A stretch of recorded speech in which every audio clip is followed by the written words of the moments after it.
Hello student.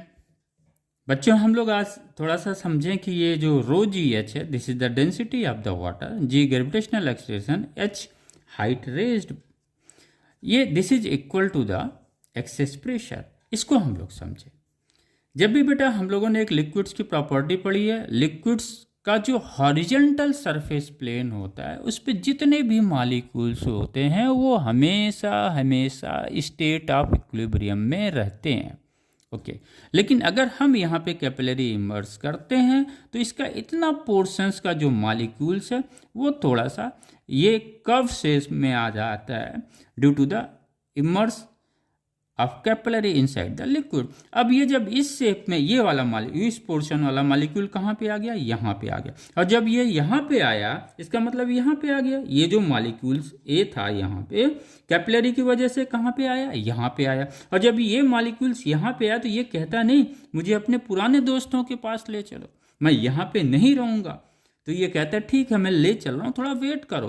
तो ये क्या करता है, एक एडहेसिव फोर्स जो है लगता है ऊपर की ओर, और ये एडहेसिव फोर्स जो है ऊपर की ओर लगता है और उसे फिर खींचता है, खींच के फिर उसे ए पे लाता है जिसका प्रेशर इस प्रेशर्स के बराबर होता है।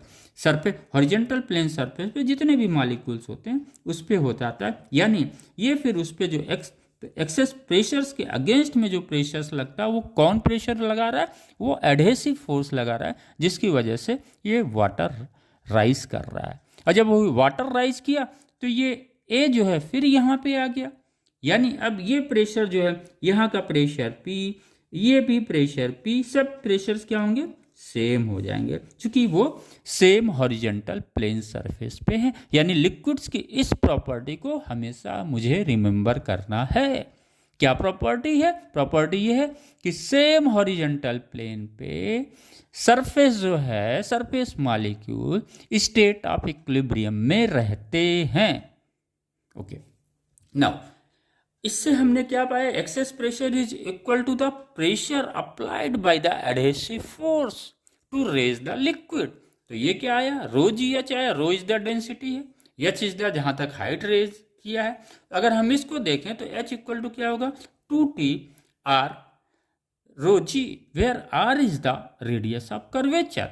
अब अगर हम आता है गिवन लिक्विड्स है तो ये सरफेस टेंशन क्या होगा, सेम होगा। इसका मतलब यह चीज inversely proportional to the radius of curvature. Okay अगर रेडियस ऑफ कर्वेचर अधिक होगा तो हाइट क्या होगी, कम होगी। अगर रेडियस ऑफ कर्वेचर कम होगा तो हाइट क्या होगी, राइज क्या होगा, अधिक होगा। तो रेडियस ऑफ कर्वेचर और हाइट का ये रिलेशन